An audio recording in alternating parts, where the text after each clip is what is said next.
Tuhan Allah mengambil manusia itu dan menempatkannya dalam Taman Eden untuk mengusahakan dan memelihara taman itu.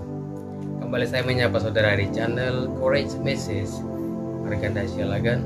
Hari ini saya berbagi pesan tentang bahwa Allah mengambil dan menempatkan.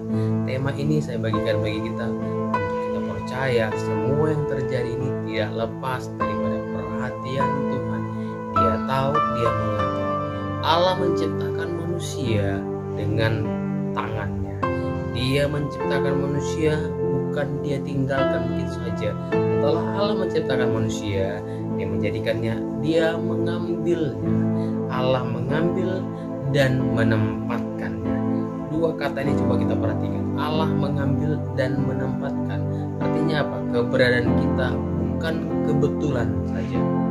Saudara hadir di dunia ini bukan karena terpaksa, bukan karena kebetulan, bukan karena sebuah perencanaan manusia, tapi Allah yang mengambil dan menempatkan. Dalam kondisi yang terjadi, Tuhan mengambil kita. Allah mengambil manusia dari lumpur dosa. Allah mengangkat kita dari keterpurukan. Allah membawa kita keluar dari keadaan kegelapan. Allah yang menuntun setiap orang. Kalau Allah yang sudah mengambil kita, mari kita berserah kepada Dia, melihat Dia yang sudah mengangkat kita. Pesan di awal kita dengar bahwa Allah mengambil. Kalau Allah mengambil, Dia tidak seperti orang yang jijik, Dia pakai sumpit, tapi Dia pasti mengambil dengan tangannya. Artinya apa? Tuhan turun tangan. Dia yang mengambil kita. Dia yang menggunakan tangannya untuk menggapai kita. Dia menggenggam, Dia menyentuh kita. Ada sentuhan Allah dalam karyanya. Ada sentuhan Tuhan di saat Dia mengambil kita, membawa kita keluar dari lumpur dosa, membawa kita keluar dari keterburukan, membawa kita keluar dari masalah, membawa kita keluar dari keadaan yang tidak kita senangi. Dia mengambil kita dengan tangannya. Dia menggapai. Allah tidak jijik melihat hidup kita, tapi Dia turun tangan, Dia langsung menyentuh hidup kita. Setiap kita butuh sentuhan ilahi. Kapan Allah menyentuh kita? Di saat Dia mengambil kita, di situ sentuhan ilahi nampak dalam hidup kita, nyata dalam diri kita.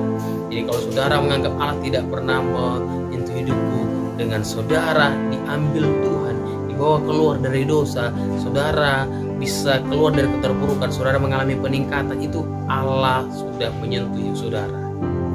Pesan yang pertama kita lihat, Allah mengambil, Allah menyentuh hidup kita. Allah mengambil berarti Dia terlibat dalam diri kita. Pesan yang kedua kita lihat, menempatkan. Kalau Allah mengambil dan menempatkan, Dia ambil kita dan Dia tidak bikin kita dalam terawang-awang atau dalam gantungan atau bingung. Pada waktu Allah mengambil, Dia tidak membiarkan kita dalam ketidakpastian. Di dalam Dia ada kepastian. Buktinya apa? Dia mengambil dan menempatkan. Jadi Allah sudah punya rencana kemana Tuhan membawa kita. Kalau saudara sepertinya merasa aku disingkirkan, aku dikucilkan, berusaha dijatuhkan manusia, serahkan hidup saudara kepada Tuhan. Biar Tuhan yang mengambil dan menempatkan kita. Kemana Allah menempatkan? Pasti yang terbaik. Kemana Allah menuntun, kemana Allah mengarahkan, pasti itu adalah rencananya. Dia sudah pikirkan. Dia tidak pernah mengambil lalu menempatkan tidak sengaja. Tidak. Begitu Allah mengambil, Dia menempatkan, Dia sudah lihat kemana Dia mau tempatkan. Dia pasti pikirkan. Pada saudara mengambil sesuatu barang, pasti sudah mau tempatkan, berpikir kemana. Ini kayaknya cocoknya ke buku, seperti cocoknya ke meja. Saudara sudah pikirkan letaknya mau kemana. Pada waktu Allah mengambil kita, Dia sudah pikirkan kemana tujuan hidup kita, kemana Dia akan tempatkan. Jadi bukan kebetulan Allah menempatkan saudara di tempat di mana saudara berada. Sekali saya ingatkan, bukan kebetulan saudara berada di tempat saat ini saudara berada. Dimanapun kita berada, lihatlah seperti Allah sedang menempatkan kita. Pandanglah sebagaimana bahwa Tuhan sudah menempatkan kita di sana. Tidak nyaman, lihat Allah sudah menempatkan di sana. Dia sudah pikirkan itu. Dia sudah merasa tidak terima. Kenapa begini tempat yang kualami? Dia menempatkan kita di situ. Tujuannya pasti ada, jelas, bukan sembarangan. Mungkin saudara mengambil minuman, letakkan gelasnya di tempat sembarangan. Saudara mungkin acuh tak acuh. Allah peduli. Begitu dia ambil sesuatu, dia letakkan, dipikirkan kemana tempatnya, dan dia pikirkan tempat itu, dan dia pikir benda itu juga nanti dia akan ambil, dia akan arahkan kemana selanjutnya. Dia akan tata semuanya. Allah menciptakan dunia dan dia menata dengan baik. Dia menuntun, dia mengarahkan, dia memimpin kepada rencananya. Dia sudah siapkan. Begitu Allah ciptakan dunia ini, sudah dia arahkan nanti semua manusia ini akan masuk kepada dunia baru, karena dunia ini sudah diuras oleh si jahat. Dia masuk kepada dunia baru, yaitu bersama nantinya dengan dia di surga yang kekal. Ketika Allah mengambil dan menempatkan manusia itu, dia tempatkannya di mana? Di Taman Eden. Allah sebetulnya sudah punya rancangan kepada manusia untuk ke tempat yang indah, ke tempat yang nyaman, ke tempat yang luar biasa. Taman Eden, taman yang indah, bukan taman yang penuh dengan semak duri, dengan onak, yang dimana gegersangan di sana, banyak kali ulat-ulat di sana, banyak kali kotoran di sana, banyak kali duri, tidak beranilah takutlah. Tidak seperti itu. Dia sudah pikirkan kemana arah tujuan hidup kita. Dia sudah pikirkan kemana kita ditempatkan. Dia masukkan manusia itu ke tempat Taman Eden karena dia punya rencana yang indah. Itu menjadi taman yang Allah sendiri perancangnya. Taman di mana Allah sudah siapkan yang terbaik. Di sana ada aliran sungai yang luar biasa. Emas di daerah sana juga yang terbaik. Allah luar biasa perancangannya. Kalau saudara hari ini merasa di tempat kering, lihatlah bahwa Allah mengambil dan menempatkan. Lihatlah, pandanglah bahwa Allah yang sudah bekerja, Allah yang sudah mengarahkan kita ke sana. Ini saja, mari kita berpikir sebagaimana cara Allah menunjukkan. Tujuan Allah kepada manusia menempatkan di Taman Eden untuk apa? Untuk mengusahakan. Berarti manusia ditempatkan di mana berada supaya mau berusaha. Kalau saudara hari ini bekerja di tempat yang nyaman menurut manusia, berusahalah di sana, bukan tenang-tenang ongkang kaki seperti bos yang tidak tahu mau berpikir apa, mau terima siap. Saudara di tempat yang kering, aduh kering ini, nggak berani aku, nggak mau anak. Pindahlah tempat yang lain. Mau dapat apa? Makan apa di sini? Lihat, Allah menempatkan untuk manusia mengusahakan. Kita harus berusaha. Selama hidup ini kita harus berusaha. Ada tindakan andil kita, bukan kita tinggal diam. Karena Allah punya rencana menyuruh manusia untuk mengusahakan. Maka hari ini saya berkata kepada saudara, jadilah pengusaha-pengusaha yang dipercaya oleh Tuhan. Semua kita bisa menjadi pengusaha. Pengusaha bukan harus punya hotel yang mewah, bukan harus punya usaha yang besar, bukan harus punya gedung-gedung yang tinggi, modal begitu banyak. Apapun yang ada di sekeliling kita, apapun yang kita punya, mari kita usahakan dengan baik. Kita menjadi pengusahanya di sana. Usahakanlah. Allah berkata melalui Nabi Yeremia, usahakanlah kesejahteraan kota di mana kamu berbuat. Kemanapun mereka ditempatkan oleh Tuhan, usahakan kesejahteraannya. Allah bukan benci kepada orang Israel, tapi Allah sedang membuat mereka bisa menjadi terang dimanapun mereka berada. Di tempat mereka pembuangan, di sana berarti mereka merasa seperti budak. Allah berkata, usahakan kesejahteraan kota di mana kamu berbuat. Melihat orang-orang yang mengusahakan kesejahteraan di sana, orang-orang seperti Daniel dan teman-teman yang Sadrak, Mesak, Abednego dan yang lain-lainnya, mereka berusaha mensejahterakan kota di mana dia berada. Bahkan Nehemia juga berdoa untuk pemimpinnya. Orang-orang seperti ini yang Tuhan harapkan. Hadir orang-orang Kristen mau berusaha, mau meningkatkan kesejahteraan di mana dia berada. Mari kita berusaha dalam hidup. Yang berikutnya, apa yang Allah lakukan untuk manusia itu mau berusaha dan memelihara.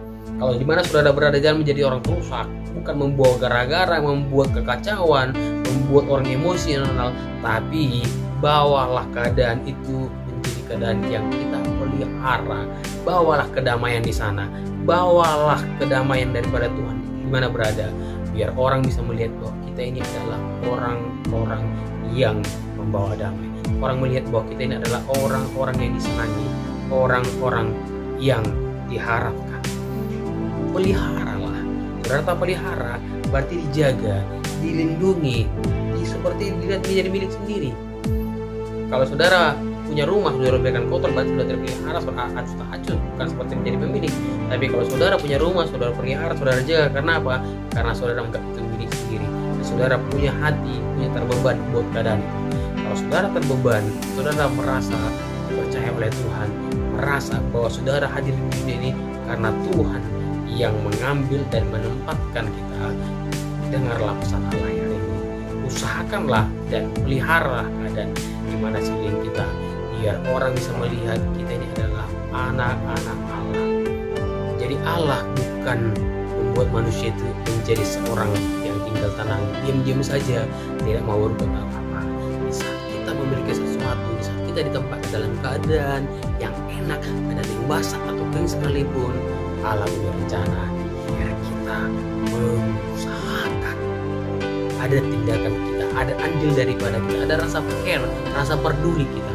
Kalau kita peduli, kita akan mengusahakan supaya lebih baik lagi pada kita, dan pelihara apa yang telah dikerjakan, dan jaga jangan supaya kejahatan masuk, supaya hal yang najis yang kotor itu masuk melingkupi lagi. Biarlah apa yang mempercayakan kepada kita gunakan, kita lakukan, biar namanya dipermuliakan dalam diri kita. Banggalah kalau kita dipercaya oleh Tuhan. Kehadiran kita bukan kebetulan, kehadiran kita karena Allah yang bekerja di dalamnya. Di pesan hari ini yang pertama kita lihat dari bahwa Allah yang mengambil kita. Dia mengambil berarti dicampur tangannya ada. Yang kedua, Allah menempatkan. Dia menempatkan di mana kita berada. Bukan kebetulan semuanya terjadi, tapi karena Dia yang menempatkan. Dan yang ketiga, Allah memberikan perintah untuk mengusahakan. Allah mau kita menjadi orang yang berusaha dalam hidup ini, bukan menjadi pemalas-pemalas. Yang keempat, kita menjadi orang yang mau memelihara. Dari satu ayat ini, saya ingin mengajak kita merenungkan pesan ini, melihat bahwa hidup ini ada di ini untuk satu tujuan, yaitu melaksanakan perintah daripada Allah, melaksanakan tugas yang Tuhan berikan. Dan kalau saudara belum mengerti tugas yang Tuhan percayakan kepada saudara, dengar pesan ini dan lakukanlah, dan saudara diberkati oleh Tuhan. Mari saudara yang mau didoakan, hubungi saya di nomor 085262140745. Saya akan berdoa bersama saudara-saudara. Kita akan melihat bagaimana Allah campur tangan Allah bekerja. Dan hari ini saya berdoa untuk saudara yang membutuhkan tangan Tuhan. Saya akan berdoa biar Tuhan dimuliakan.